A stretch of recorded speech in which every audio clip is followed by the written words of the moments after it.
Muy buenas tardes.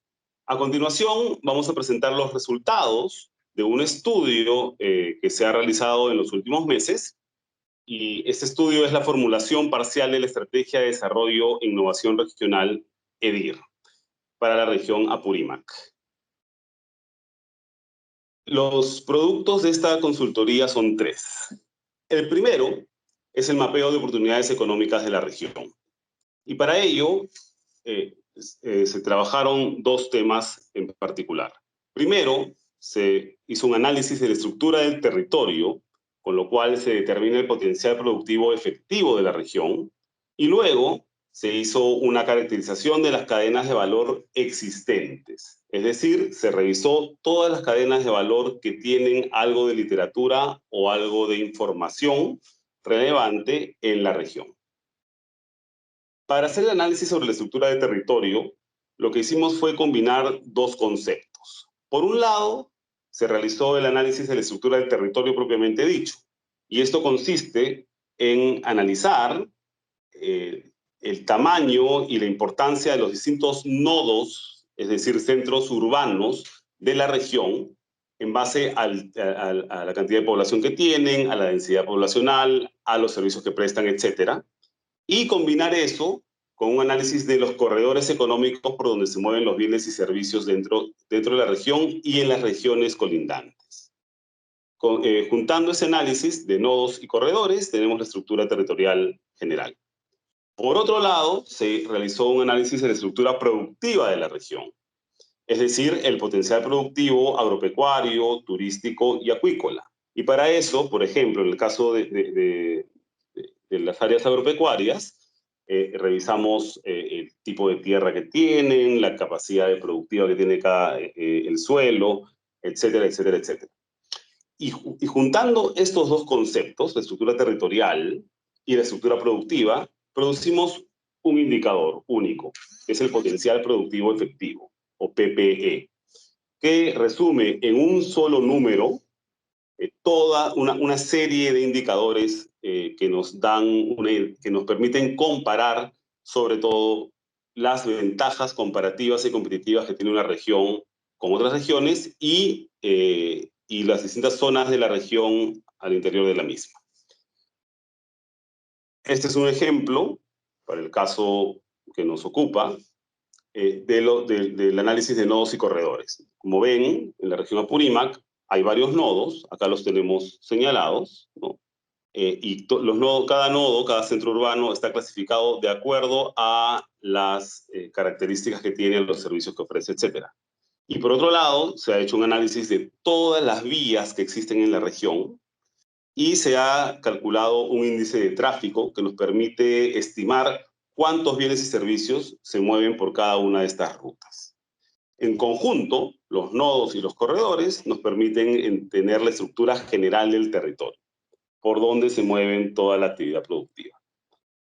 Una vez que tenemos lo anterior, procedimos a estimar el potencial productivo efectivo de distintos sectores productivos. Por ejemplo, el sector agropecuario, que estamos mostrando acá, lo que hacemos es ver cuánta capacidad productiva tiene cada uno de estos pequeños pedazos de territorio que se muestran en el mapa, y eso lo calibramos de acuerdo a qué tan cerca o lejos está de los distintos nodos, de los distintos corredores. Evidentemente, una zona que está muy alejada, aunque tenga mucho suelo, con mucha capacidad productiva, tiene muchas desventajas respecto a una zona que está cerca a un corredor o cerca a un nodo, a una ciudad, a un mercado. Entonces, en este mapa, como podemos apreciar, tenemos todas las zonas agrícolas clasificadas de acuerdo a su potencial productivo efectivo, muy alto, alto, medio, bajo. Esos son los verdes. Los marrones son el sector pecuario, y las zonas que son moraditas son aquellas donde se producen las dos cosas. Hay actividad agrícola y pecuaria relevante. Luego de esto, trabajamos el tema del potencial productivo efectivo de los sectores acuícola y turístico, que son dos sectores que uno puede ubicar en el territorio y que por lo tanto puede también calibrar de acuerdo a su posición relativa en este sistema de nodos y corredores que hemos mencionado. Entonces acá vemos también en toda la región Apurímac dónde están los distintos atractivos turísticos, ponderados por su ubicación relativa respecto al territorio, y lo mismo ocurre con el tema acuícola. Una vez que tenemos clasificado el territorio completo y tenemos claro cuál es el potencial productivo y efectivo de cada sector del territorio, entonces procedemos a analizar las cadenas de valor que existen en esos territorios. Y para ello, lo que hemos hecho es buscar toda la literatura posible existente en la región sobre las cadenas productivas que se encuentran en la región.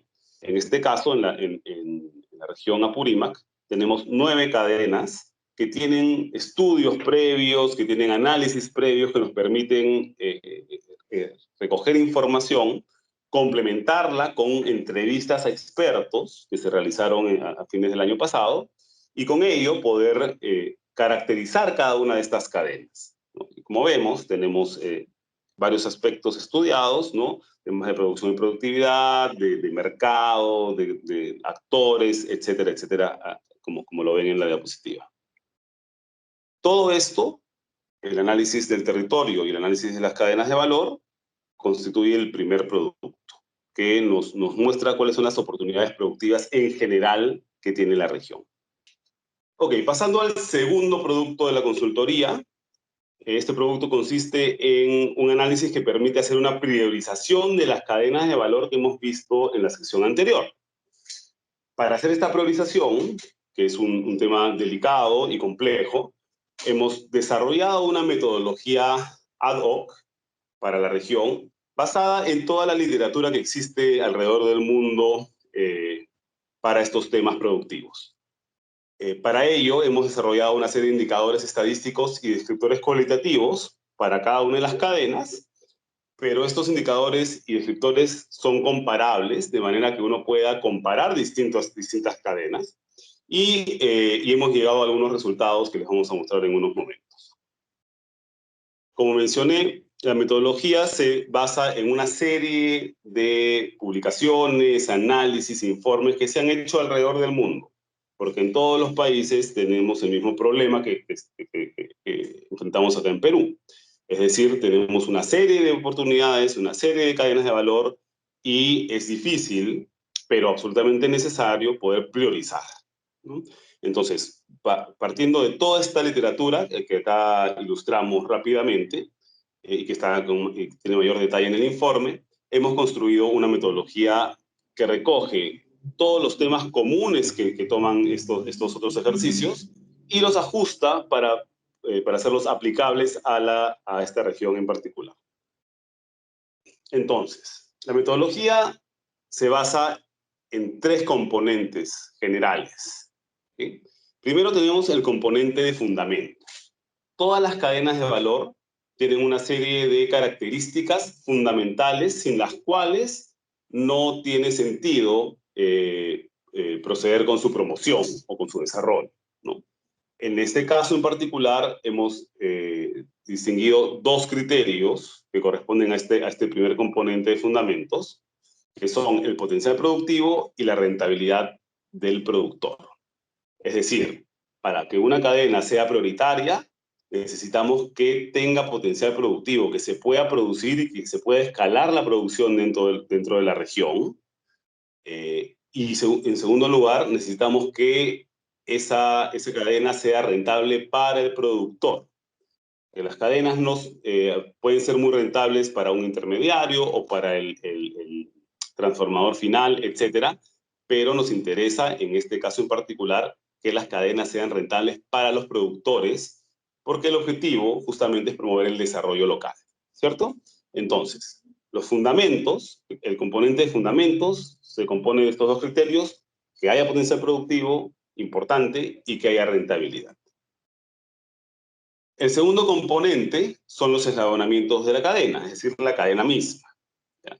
Y estos eslabonamientos tienen que ver con transporte, empaque, acopio, etcétera, pero lo hemos dividido en 2 criterios. Por un lado, todo el tema de mercados, que es fundamental.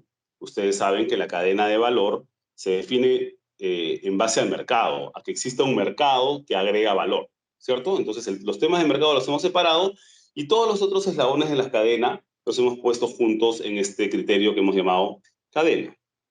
Entonces, si una cadena está bien en los fundamentos, es decir, puede desarrollarse porque hay el potencial productivo y hay la rentabilidad que va a beneficiar al desarrollo local, entonces podemos analizar sus eslabonamientos.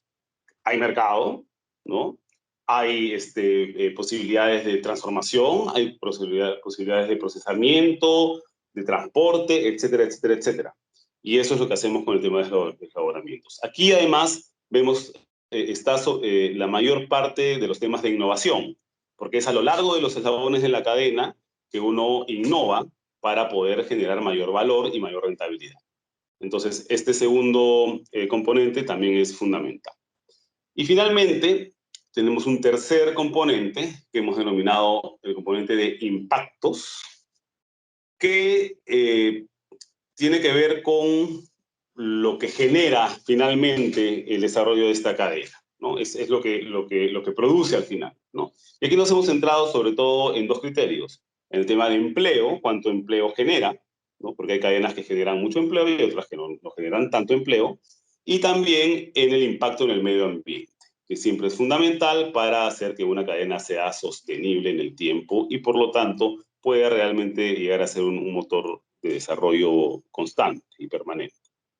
Entonces, como vemos, tenemos 3 fundamentos y cada fundamento tiene 2 criterios particulares. Ahora bien, evidentemente estos criterios no pesan igual, ¿no? Como ya he sugerido, no pesan igual, ¿no? Los criterios del primer componente, de los fundamentos, pesan más, los de los eslabonamientos pesan un poco menos y los impactos pesan un poco menos. Simplemente porque hay una cierta relación entre unos y otros. Se tiene que cumplir primero los fundamentos para poder pasar a la cadena y se tiene que cumplir la cadena para poder pasar a los impactos. No tiene sentido empezar por atrás, hay que ir en orden. Eso lo vemos en este gráfico, ¿no? Estos son los pesos que hemos asignado a los componentes y criterios mencionados. Entonces, los fundamentos tienen un peso de 50 sobre un total de 100. ¿Sí?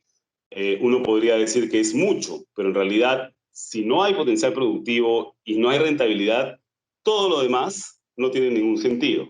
Y por eso es que es lo principal y por eso es que hemos asignado estos pesos, que son pesos parecidos a lo que se asignan normalmente en todos los otros ejercicios que se han hecho en América Latina, en África, en Asia en los últimos años, ¿no? Más o menos aquí está, estos temas fundamentales son pues fundamentales como lo dice su nombre, ¿no? Y por lo tanto pesan bastante más.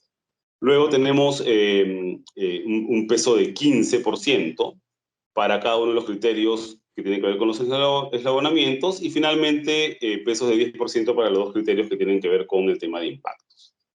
Eso básicamente nos da un puntaje al final. Y con ese puntaje podemos entonces calificar cada una de las cadenas. Como vamos a aplicar a todas las cadenas los mismos criterios, entonces va a ser posible compararlas todas. Y acá hay que hacer una precisión, ¿no? Hay algunas cadenas, por ejemplo, turismo, ¿no? Que son muy distintas a la cadena de papa, por decirlo. Y por lo tanto, los indicadores no son los mismos, pero son indicadores distintos, pero producen los mismos criterios, y los criterios tienen estos pesos. Entonces, al final, todo es comparable. Lo mismo ocurre con las cadenas pecuarias, que no necesariamente tienen exactamente los mismos indicadores que las cadenas agrícolas, ¿no?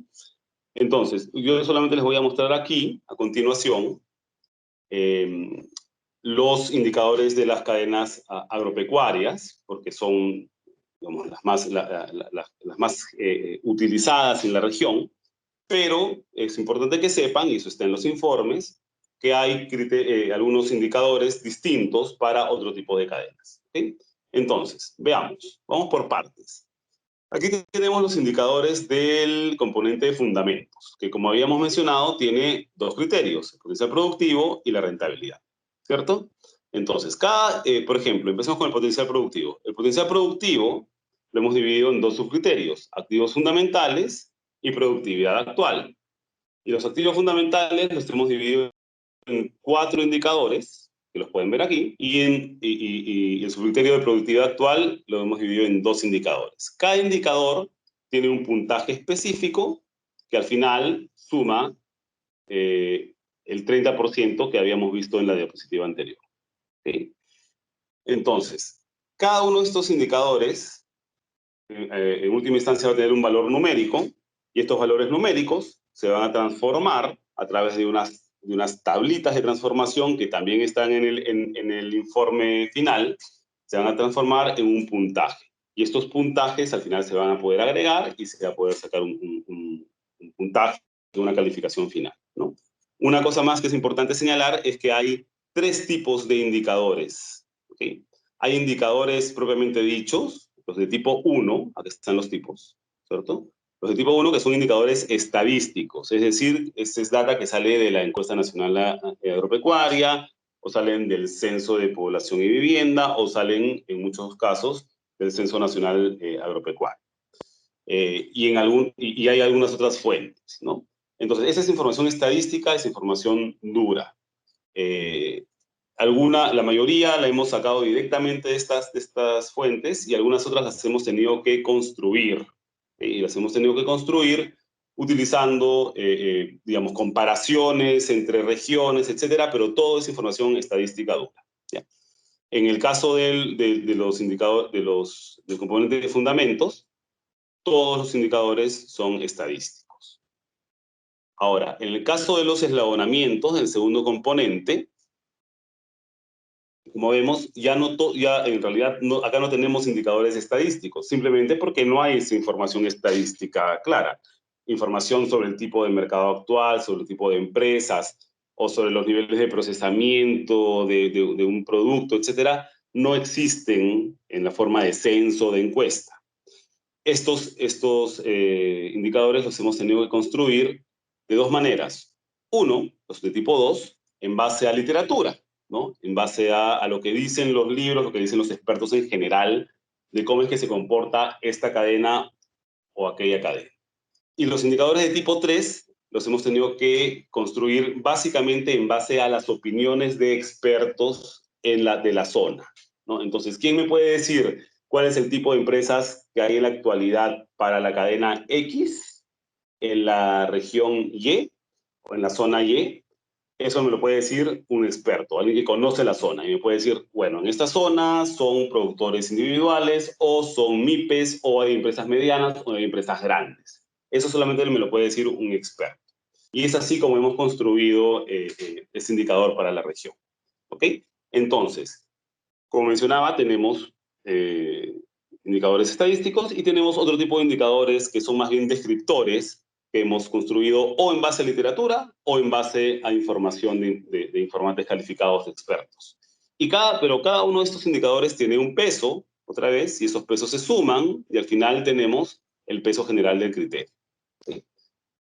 Y finalmente tenemos el tema de impactos, ¿no? El componente de impactos, donde otra vez hemos visto el tema de empleo y hemos visto el tema de sostenibilidad ambiental y ecológica, y aquí están detallados los indicadores. Por supuesto, una vez más, reitero, en el informe está el detalle de cada uno de los indicadores, cómo se construye, cuáles son las fuentes, cómo se transforma ese indicador en un puntaje específico, etcétera, ¿no? Y de hecho, hemos desarrollado una plantilla de Excel donde siempre es posible hacer ajustes, cambiar algunos pesos relativos, ¿cierto? Quizás les parece que se le ha puesto mucho peso a una cosa y menos a otra. Eso se puede ajustar y se puede jugar en caso se necesite, para poder verificar efectivamente el potencial de cada cadena en cada zona. En fin, entonces aquí les he presentado estos 25 indicadores que hemos desarrollado para las cadenas agropecuarias. Para el tema turístico creo que son 21 indicadores, pero que organizados de esta misma manera, en esta misma estructura, de manera que sean comparables. Y esto nos lleva finalmente a los resultados. En la tabla que ven en ese momento, ven los resultados de la región Apurímac, y tenemos las 9 cadenas que hemos analizado, y para ellas tenemos el puntaje final en los temas de fundamentos, una vez que hemos agregado todos los 9 indicadores de fundamentos. Luego tenemos los resultados para el componente de desdoblamientos y lo mismo para el de impactos. Al final se suma todo y tenemos un total, ¿no? Y en este caso, en el caso de Apurímac, es claro que las cadenas que tienen mayor puntaje total, es decir, mayor potencial de desarrollo, porque tienen puntajes altos tanto en los fundamentos como en los desdoblamientos, como en los impactos, son quinoa y fibra. ¿Ok? Quinoa y fibra son los que han salido más. Los demás no quiere decir que no se puedan hacer, ¿no?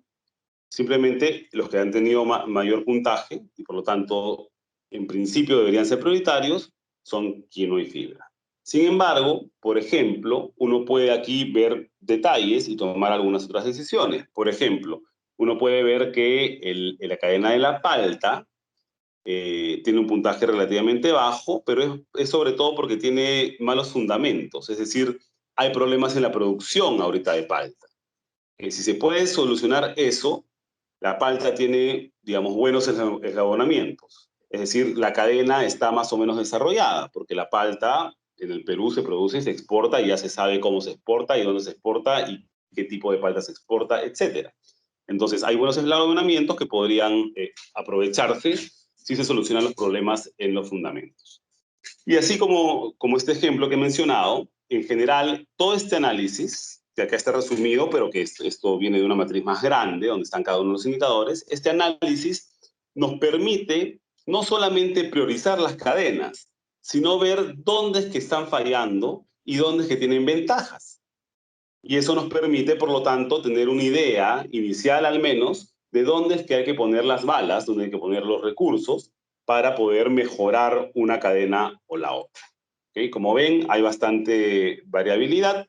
No todas las cadenas están bien en todo y hay cosas que hay que arreglar en todas, ¿no? Entonces, este no solamente es un esquema de priorización, sino que es un esquema, es como una radiografía de las cadenas que nos permite ver dónde es que están fallando.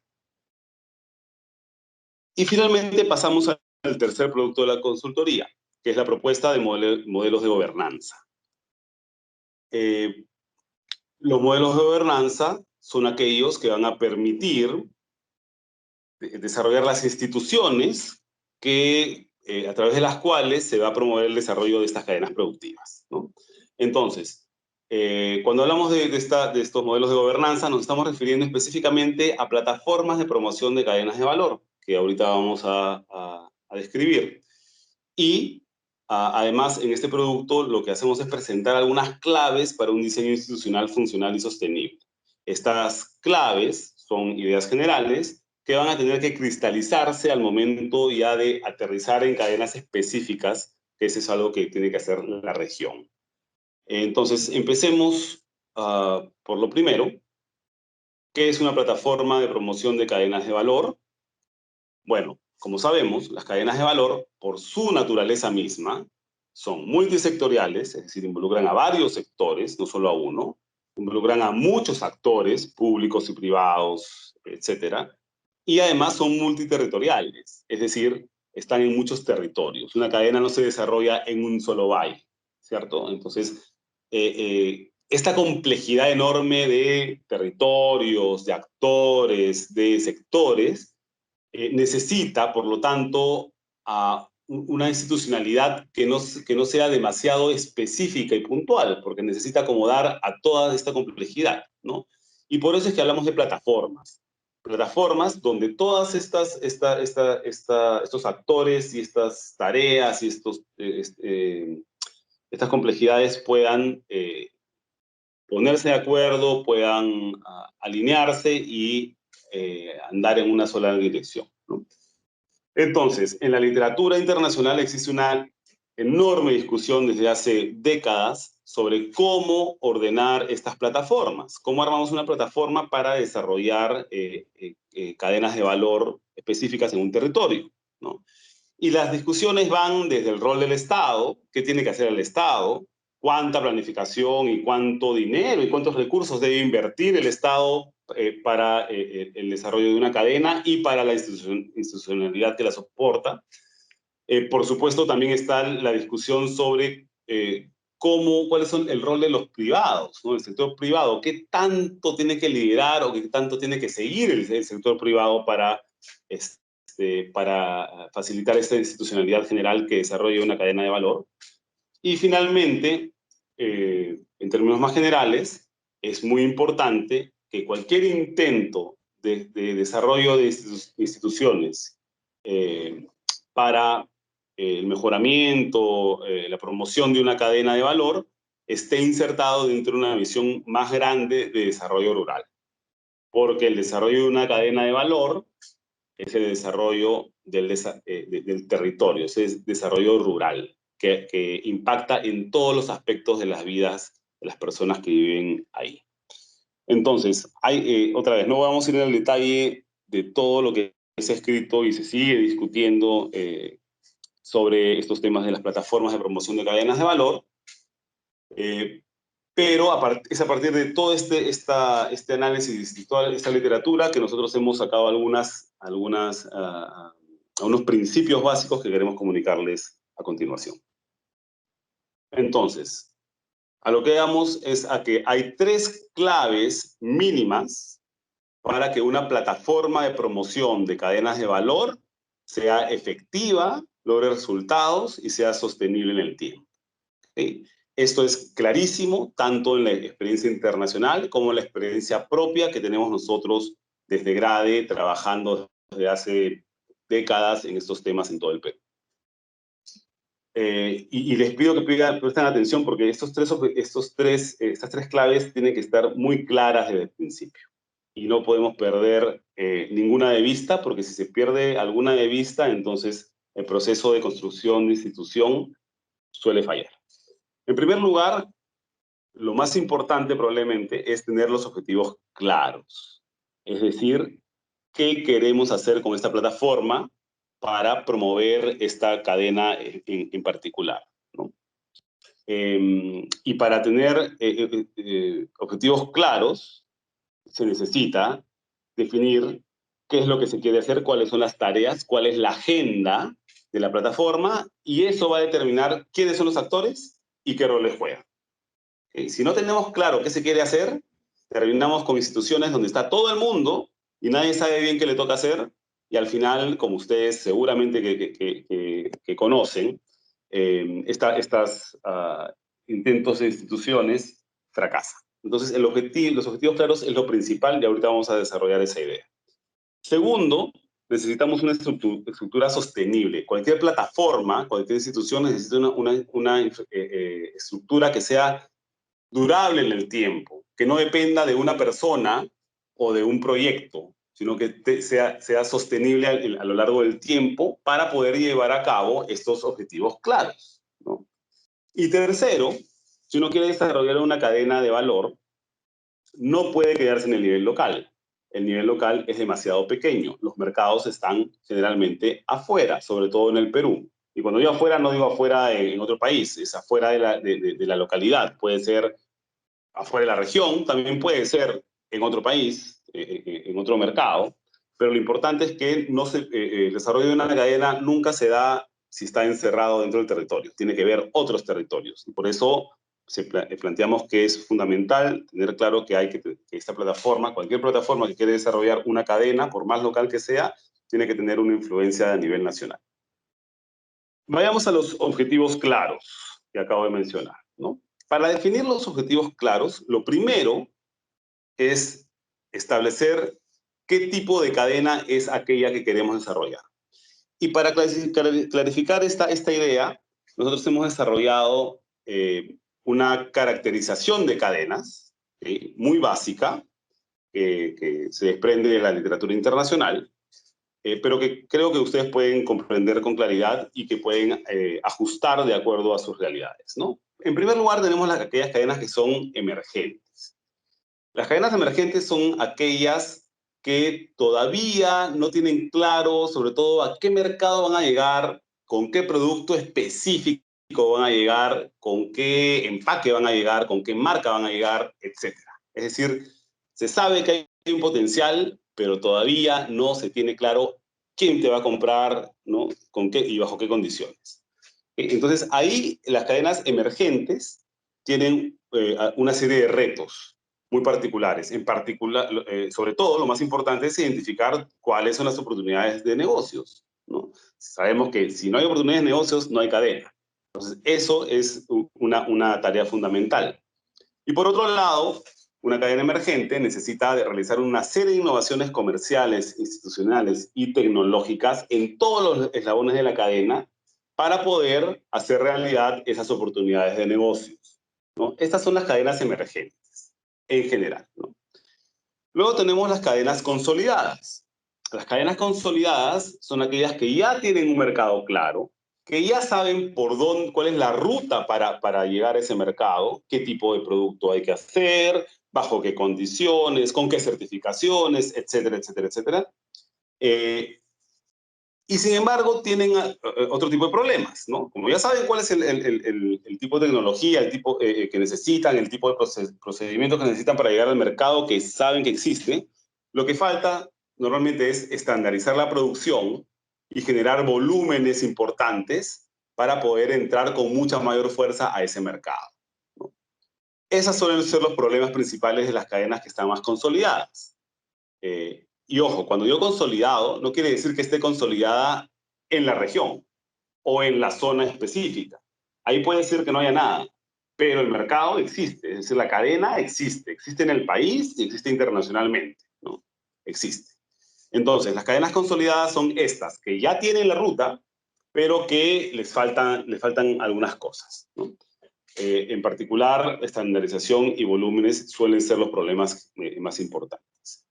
Y finalmente tenemos una tercera dimensión que ya he mencionado, ¿no? Que es nacional e internacional. El mercado nacional, el mercado internacional. ¿Por qué? Porque los mercados nacionales e internacionales exigen distintas cosas, tienen distintos estándares y generan distintas necesidades para aquellos que quieren desarrollar la cadena. Y por lo tanto, creemos que es suficientemente importante esta diferencia entre el mercado nacional e internacional que condiciona todas las tareas que tiene que hacer una plataforma y por eso es importante tomarlo en cuenta. Poniendo estas ideas en un solo gráfico, en una sola tabla, tenemos entonces que hay, digamos, cuatro tipos, o digamos, dos tipos básicos con dos subtipos cada uno de cadenas, ¿no? Las cadenas emergentes que van al mercado nacional y las que van al mercado internacional, y las cadenas consolidadas que van al mercado nacional y que van al mercado internacional. ¿Ok? Entonces, como ya mencionamos, las cadenas emergentes necesitan sobre todo definir mercados e innovar, y las cadenas consolidadas necesitan sobre todo estandarizar y generar volúmenes. Por supuesto, entre una cadena emergente pura y una cadena consolidada pura, hay toda una serie, un espectro de estadios de desarrollo de una cadena. De hecho, todas las cadenas emergentes aspiran a finalmente estar consolidadas. Y las cadenas consolidadas probablemente también quieren dar salto a mercados más grandes, distintos, es decir, se vuelven emergentes pero a otro nivel, ¿no? Entonces, no es que una cadena es o emergente o consolidada. Puede estar más cerca emergente, más cerca consolidada, en fin. Lo importante es entender bien en qué estadio está la cadena que uno quiere promover para poder definir bien qué es lo que se necesita. Si se necesita ir más hacia el tema de mercado, innovación, hacia estandarización o volúmenes, etcétera, ¿no? Eso solamente se puede definir ya a nivel de la cadena misma. No se puede hacer a priori. Depende de la cadena misma y de la región específica, porque cada región es distinta. Y esa tarea hay que hacer, ¿no? Si no se tiene esto claro, no hay cómo tener objetivos claros. Los objetivos claros son las tareas que hay que hacer para promover la cadena y los actores que tienen que realizar esas tareas.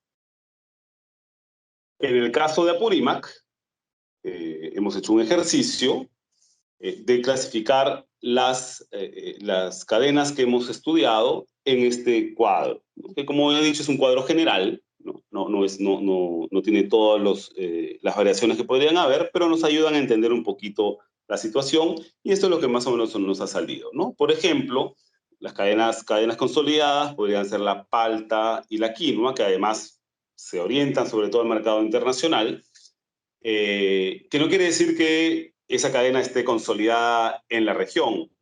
No quiere decir que en Apurímac ya se haya solucionado todo, pero sí quiere decir que ya se sabe qué es lo que hay que hacer con la quinoa y con la palta para poder llegar a esos mercados, aprovechar ese mercado.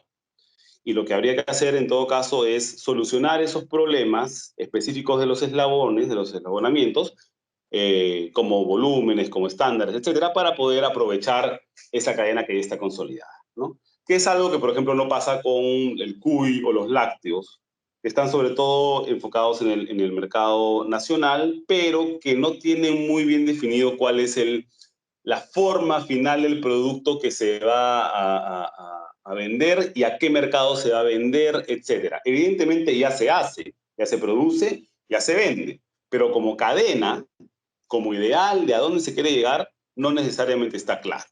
¿Okay? Saber cuáles son las tareas que requiere una cadena, que requiere el desarrollo de una cadena, es la clave de todo. Porque si uno tiene claridad qué tipo de cadena tiene y por lo tanto qué necesidades tiene, entonces puede definir bien claramente qué tareas hay que hacer y quiénes deben hacer. Por ejemplo, ¿no? En estos ejemplos generales que estamos poniendo. En una cadena emergente, en cadenas emergentes, es claro que no hay claridad sobre los temas de mercado, del mercado final, ¿no? Ahí, ¿qué tiene que hacer? ¿Quién lleva la batuta? El sector privado lleva la batuta, porque el sector privado es el que sabe cómo identificar oportunidades de negocio, ¿cierto? El que tiene que ver, ok, ¿dónde hay que meterlo? ¿Dónde se puede desarrollar esta cadena? ¿Dónde hay que llevarlo? ¿De qué forma hay que llevarlo? ¿En qué presentación? Etcétera, ¿no? Eso lo tiene que hacer el privado. Pero el privado necesita apoyo, sobre todo si los privados no son muy grandes, ¿no? Y ahí entra el sector público. El sector público puede y debe hacer los estudios de mercados específicos para encontrar dónde es que dónde es que se pueden buscar estas oportunidades de negocio. Entonces hay una relación simbiótica donde el privado y el público se complementan, uno hace el estudio, el otro es el que hace digamos, el análisis ya específico de oportunidades y podrían encontrar de manera conjunta dónde es que hay que ir, cuáles son los mercados finales. Por poner un ejemplo, ¿no? Entonces, pero lo importante es saber quién hace qué para poder entonces establecer las tareas, las metas y ejecutarlas. Si no tenemos metas claras, no se va a ejecutar nada. Y lo mismo pasa con el tema de innovación. En la innovación evidentemente, en una cadena emergente se requiere innovar mucho, ¿ya? Y ahí el apoyo del Estado es fundamental y para eso, de hecho, hay muchas instituciones estatales que se supone que se tienen que dedicar a eso, ¿no? Y también hay muchas instituciones públicas, incluyendo públicas y privadas como las universidades, que deben hacer investigación y desarrollo, ¿no? Por supuesto, en coordinación con el sector privado, pero normalmente son los estados los que hacen esta investigación y desarrollo básica y sobre ella, sobre esa investigación, es que los privados construyen y siguen desarrollando luego, ¿no?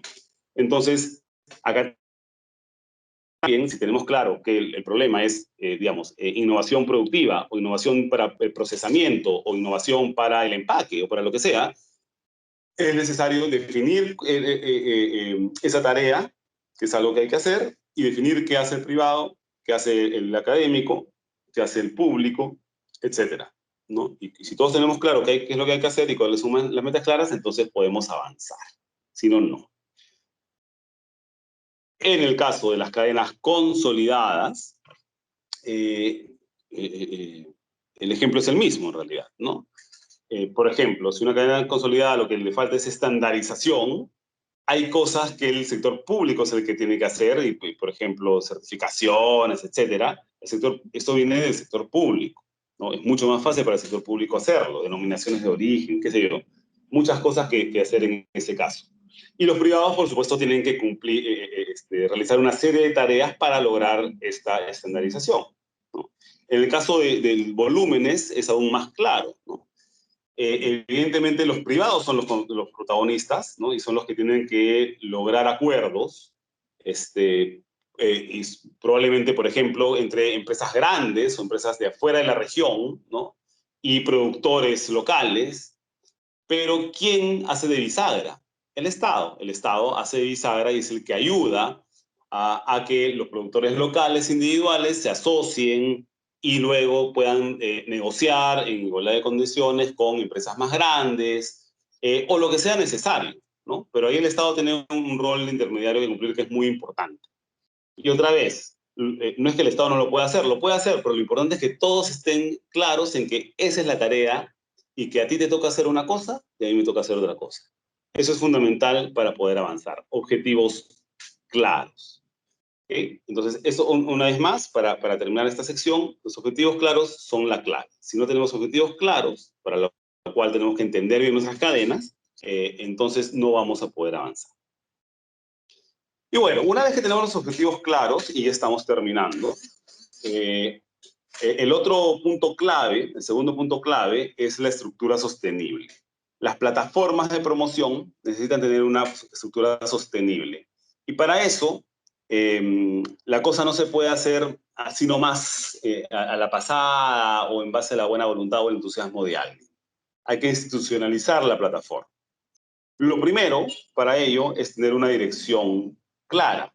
Esa dirección nosotros creemos que necesariamente tiene que recaer en el gobierno regional y en representantes del sector privado empresarial. ¿Por qué? Porque ambos tienen tantas cosas que hacer para desarrollar una cadena y tantos recursos que comprometer y arriesgar que no se puede poner a uno por encima del otro. Parece que eso es un error.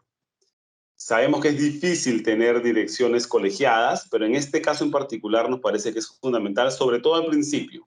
Sobre todo al principio, luego, una vez que la cadena se va consolidando, ya esto puede cambiar, ir para un lado o para el otro. Pero al principio necesitamos que estén estos dos actores en la dirección, ¿okay? como los que toman las decisiones. Y aquí es fundamental, además, que se pongan las personas correctas del gobierno regional.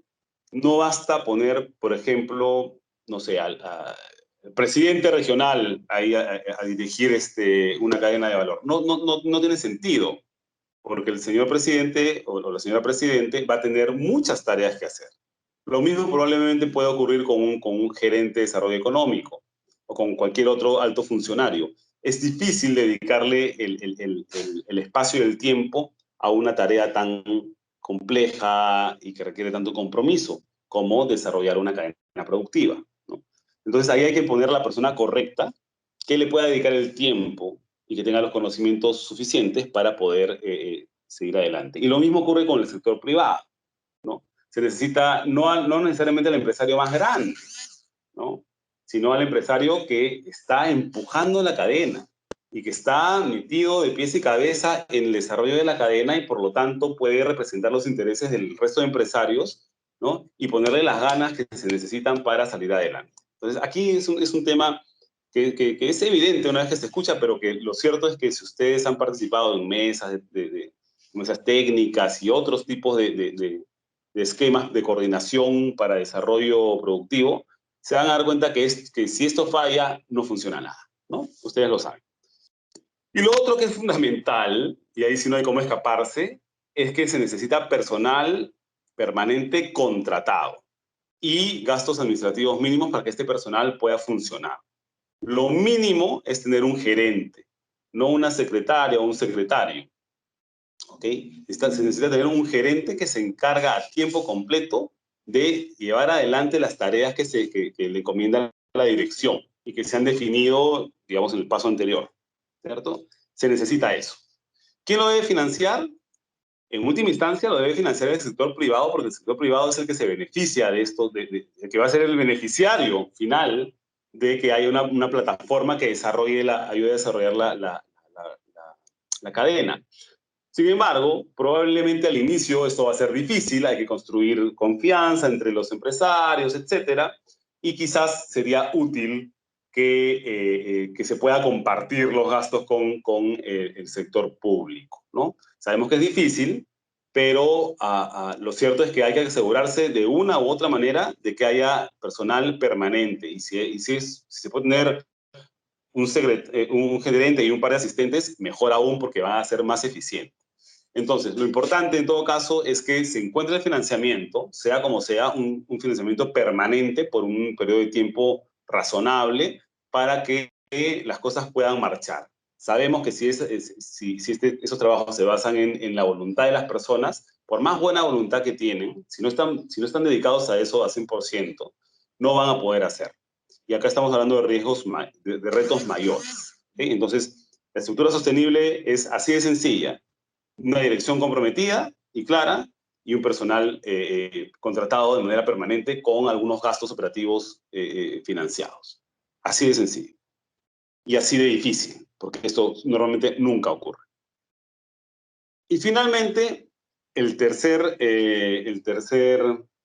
punto clave, la tercera clave para poder desarrollar una plataforma de desarrollo, de promoción, de desarrollo de cadena de valor, es tener una influencia a nivel nacional, salir de la región, ¿ok? Porque los mercados suelen estar afuera, los inversionistas suelen estar afuera, ¿no? Las oportunidades de transformación suelen estar afuera. Necesitamos salir. Y de hecho, las políticas públicas que afectan a una u otra cadena también están afuera normalmente, ¿no? Hay cosas que tienen que ver con la región, pero hay muchas, la mayoría, que tienen que ver con el gobierno nacional. Si no se tiene un impacto, una influencia a nivel nacional, muy difícilmente se van a lograr los objetivos que se plantean. Entonces, cuando hablamos de influencia nacional nos referimos a esto. ¿Cómo hacemos que la ARD, la Agencia Regional de Desarrollo de la región 1, ¿no? Una región cualquiera, tenga influencia nacional? ¿Cómo partimos de esa Agencia Regional de Desarrollo y hacemos que tenga influencia nacional, ¿no? Bueno, para empezar, la Agencia Regional de Desarrollo prioriza sus cadenas de valor regionales, ¿no? Cadena de valor regional 1, 2, 3. Estas son, evidentemente, la Agencia Regional de Desarrollo quisiera empujar 10 cadenas de valor, pero no se puede, no hay los recursos. Hay que empujar 1, 2, 3, ¿no? Digamos que se han priorizado 3. Lo mismo están haciendo las demás agencias regionales de desarrollo, ¿sí? En varias otras regiones, ¿ya? Y muchas de estas cadenas, no todas, pero muchas, ustedes se sorprenderían de verlo, muchas de estas cadenas son las mismas, ¿no? Entonces aquí la región 1 y la región 2 han priorizado las mismas cadenas y estas están trabajando solas, cada una por su lado. Eso no tiene sentido, ¿ok? Estas cadenas que están en distintas regiones, estas plataformas de promoción de la cadena X, o de la cadena 1 en este caso, que están en distintas regiones, necesitan trabajar juntos en una cadena de valor nacional, ¿ok? Hay espacio para todos, y porque los problemas son mayores, exceden a la región. Se necesita trabajar de manera concertada con las demás plataformas que están promoviendo la misma cadena.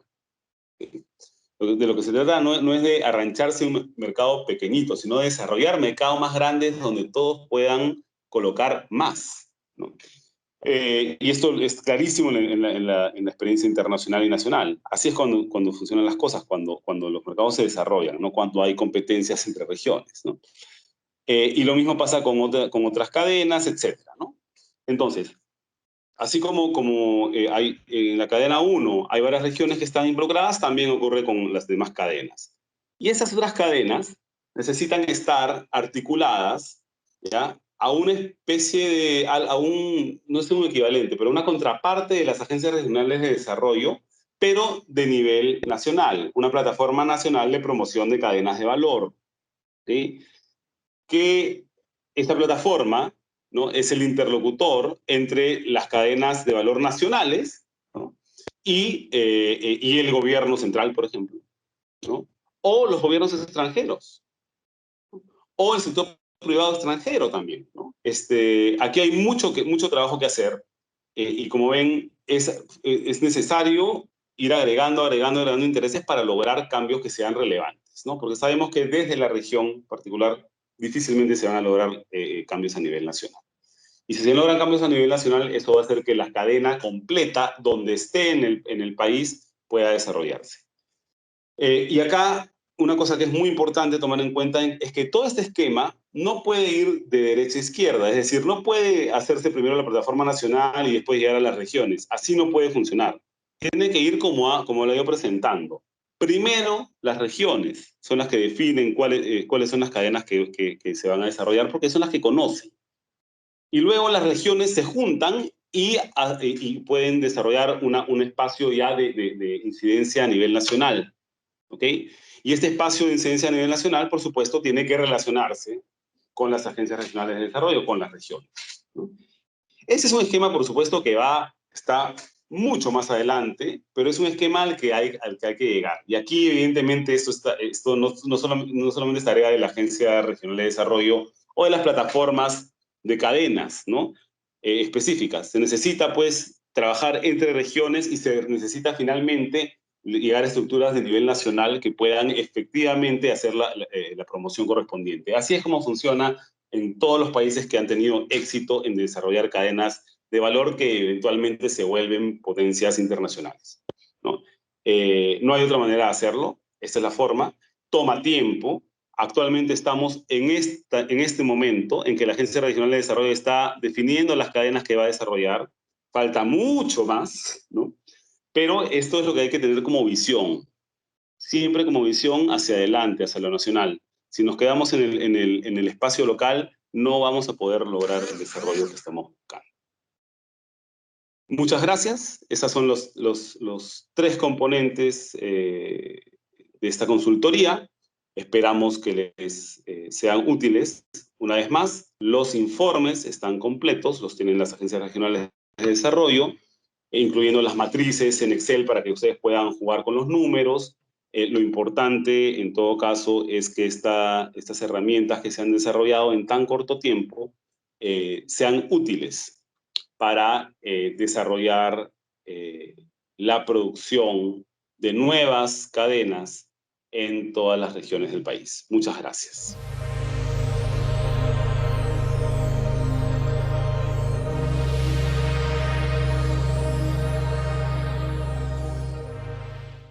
Bicentenario del Perú, 2021. Gobierno del Perú.